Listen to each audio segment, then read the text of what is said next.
Resolveu falar tudo. Nome foi revelado. Bomba atômica. Nome do mandante revelado. Reviravolta no caso Adélio. No meio disso tudo, o hacker Patrick Brito, muito respeitoso, e também eu sempre fui muito respeitoso para com o hacker, me diz: eu também hackeei o presidente Bolsonaro, seus filhos e Adélio Bispo.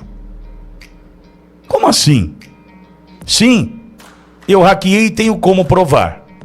Eu vou me estender agora porque eu preciso te contar uma história. Obrigado, Barros. Primeiro é o seguinte: a vergonha é a Polícia Federal não ter concluído isso. Ou ter concluído dessa maneira mequetréfica, né?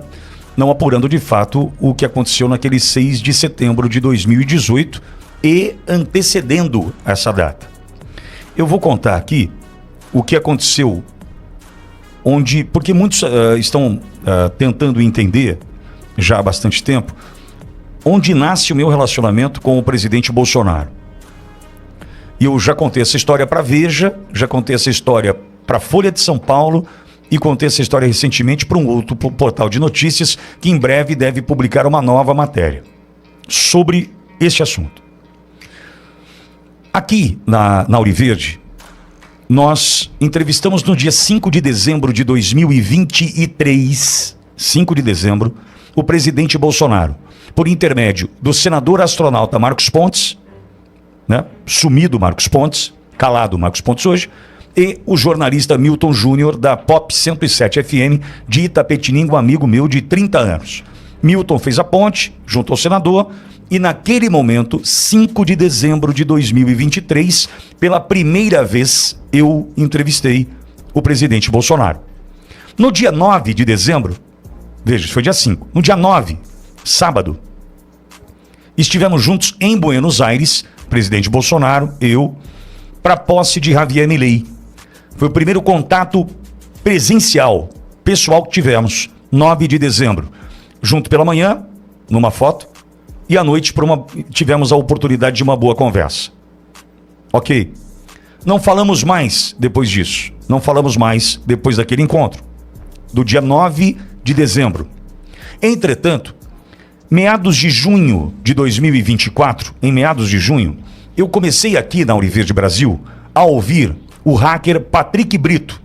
E por que eu ouvi o hacker Patrick Brito aqui? Porque ele havia sido contratado pelo cunhado da prefeita de Bauru para hackear 9 vereadores, o vice-prefeito e um jornalista local. Ele havia sido contratado para hackear essas pessoas aqui de Bauru, então, naquele momento, conversávamos aqui na Auriverde sobre essa pauta local, bauruense. No meio disso tudo, o hacker Patrick Brito, muito respeitoso, e também eu sempre fui muito respeitoso para com o hacker, me diz: eu também hackeei o presidente Bolsonaro, seus filhos e Adélio Bispo. Como assim? Sim, eu hackeei e tenho como provar. Naquele momento, pedi para o hacker Patrick Brito voltar à programação da Auriverde no dia seguinte. Por quê? Estávamos chegando ao final do tempo daquela entrevista, tratando de Bauru. Entretanto, surge um fato que transformava aquela conversa em algo muito mais grave, maior, tratando do presidente Bolsonaro, do hackeamento dos filhos e de Adélio Bispo. Ok, no dia seguinte, ouvi Adélio Bispo, o hacker Patrick Brito novamente. E o hacker Patrick Brito, que está na Sérvia, já cumpriu prisão na Sérvia e está lá protegido hoje, porque querem matá-lo. Isso não é novidade para ninguém, porque ele sabe muito, está protegido na Sérvia. Esse hacker me conta, ao vivo na Auriverde, que hackeou em maio de 2018 o presidente Bolsonaro, os filhos Flávio, Eduardo e Carlos e Adélio Bispo, maio de 2018. O interesse da contratação do hacker se dava pelo fato de tentar encontrar, esse hacker tentar encontrar nos equipamentos, e-mail, celular, enfim, do presidente Bolsonaro e filhos, algo que pudesse tirá-lo da disputa de 2018, através de uma chantagem. Tipo assim, ó, bonitão, vem cá, ô Bolsonaro, você tá querendo ser presidente? É, mas encontramos aqui no seu celular, no seu e-mail, tal, ó, sai fora, porque senão a gente vai contar tudo, a gente vai te chantagear, a gente vai, né, te tirar da jogada. Para infelicidade dessa turma que contratou o hacker, nada foi encontrado contra o presidente Bolsonaro e os filhos. Nada foi encontrado. O que significa? Poxa, se não tem nada para incriminar esse cara, então deputado federal, pré-candidato à presidência Jair Messias Bolsonaro, como é que a gente faz para tirar esse cara do jogo? Entra então em cena um tal de Adélio Bispo, uma pessoa simples, humilde, pobre, morador do Triângulo Mineiro, em Uberaba. E uma pessoa que tinha, ao meu, sobre o que eu sei naquele momento, meu conhecimento, o que me contaram, aliás, é que já havia um diagnóstico de esquizofrenia. Ou seja, alguém que por impulso, estímulo, poderia agir. Mais ou menos assim. Oh, Adélio, você não pode deixar esse homem ser presidente do Brasil. Ele vai acabar com o Brasil. Ele vai matar não sei quem. Ele vai perseguir não sei quem lá. Ele vai...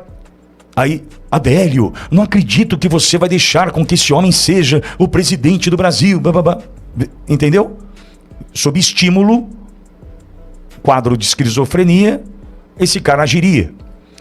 E esse hacker, segundo o hacker, ele hackeia Adélio Bispo para tentar mostrar para quem o contratou se de fato era esse o esquizofrênico, quem poderia atender sob estímulo os objetivos do grupo, enfim. E entrevista o hacker naquele dia seguinte, acho que era 4 de julho já de 2024, sobre esse assunto. Meu telefone toca na manhã do dia seguinte, aqui nesse horário, por volta das 9 horas, e era um amigo, Tenente Coronel Zuco, deputado federal Zuco. Zuco me ligou, achei estranho, dizendo, olha, o presidente vai lhe procurar. Falei, porra, fiz alguma merda, né? Fiz alguma coisa errada. Tô indo para um caminho que tá errado. Mas não deu 15 segundos. Eu tô falando assim, eu desliguei o telefone, eu tava com o Maurício Marcon no ar, era uma quarta-feira. Marcon estava no ar, tocou meu telefone e era o presidente. Eu fiz uma pergunta que não me pergunte qual foi que eu fiz pro Marcon, porque a hora que eu olhei, o telefone era o presidente me ligando. Falei, meu Deus do céu. Perguntei qualquer coisa pro Marcon e atendi a ligação. No ar, aqui, saí pro bastidor aqui e atendi a ligação. Atendi assim, presidente, fiz alguma merda? De coração, falei dessa forma, ele sabe disso. Fiz alguma merda? Ele diz, acho que você encontrou o fio. Ok. Segui nas entrevistas. E depois da 5ª entrevista com o hacker termina a jornada dessas entrevistas por aqui dizendo o seguinte, quem me contratou para hackear Bolsonaro, seus filhos Carlos Eduardo e Flávio e Adélio Bispo foi Gilberto Kassab. Não fui eu quem disse.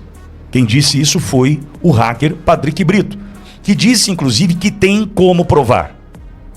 Aí eu lhe pergunto, diante de uma acusação feita num veículo de comunicação oficial, que isso aqui é uma rádio, isso aqui é uma concessão pública, isso aqui não é um blog, isso aqui não é só um canal do YouTube, isso aqui é uma emissora de rádio. A Polícia Federal não deveria de fato investigar? A Polícia Federal não deveria reabrir a investigação e chamar esse hacker? Documentos. Muitos dos documentos ele me enviou. Alguns, aliás, todos eles, né? Os documentos com o nome, com dados sensíveis, tudo. Fotos, enfim, documentos sensíveis. Que nós mostramos ao longo da programação aqui. Que nós apresentamos durante a programação aqui. E isso me aproxima do presidente Bolsonaro. Por quê? Eu jamais pedi absolutamente nada para cumprir com o meu papel de jornalista. Jamais ousei desta situação como moeda de troca, em hipótese alguma. Jamais. Eu sigo apurando aí, mas jamais. Seguimos incansavelmente na busca pela verdade. Tempo o PT não sentia pancada como ele está sentindo agora. Depois dessa operação no Rio de Janeiro, a população começou a procurar quem é o culpado por esse crime organizado e pelo nosso país ter se transformado numa espécie de narco-estado dominado pelo PCC e pelo Comando Vermelho, e as pessoas começaram a perceber que o culpado é o PT. E aí a gente levantou nas redes sociais uma tag PT Partido dos Traficantes, que foi uma reação a que o PT tentou fazer, tentando falar que o PL era o Partido dos Traficantes. Só que eles sentiram e sentiram muito. E por que eles sentiram? Sentiram porque é verdade. A ligação do PT com o crime organizado, eles sabem que se a população do Brasil entende a intrínseca conexão entre essas duas entidades, o Brasil vai abandonar a esquerda e abandona o PT. Mas calma, quem está falando isso não sou eu. O PT está me processando agora, processando o Nicolas, Jordi, Flávio Bolsonaro, Bia Kicis e várias outras pessoas, porque nós estamos dizendo que o PT é o Partido dos Traficantes, certo? Mas quem disse isso em primeiro lugar não fomos nós. Quem disse isso foi uma pessoa de dentro do PT, o Marcos Valério, que fez uma delação premiada, onde ele explica por que o prefeito de Santo André, Celso Daniel, foi assassinado. Um dos casos mais absurdos que nós já vimos no Brasil, e parece que o povo esqueceu, pois está na hora de lembrar. Assiste esse vídeo bem curto do Marcos Valério explicando para você como que o PT e o PCC estão intrinsecamente conectados. No dinheiro dos bingos, os bingos estariam lavando dinheiro do crime organizado e financiando campanhas de candidatos a vereadores do PT e de deputados do PT em dinheiro vivo.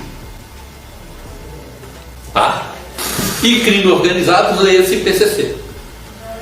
Estariam pondo nos bingos e estariam pagando lá e estariam saindo isso via Santo André. Para piorar, Lula escolhe para ter como vice uma pessoa que ele mesmo dizia ser conectada ao PCC. Num debate para a presidência entre Lula e Alckmin lá atrás, Lula fala que Alckmin ajudou o PCC. E a segurança pública de São Paulo, que você fala muito, terminou quando você deixou aparecendo o PCC e as 100 e poucas Tempo esgotado, 1 minuto e meio para a resposta, por favor.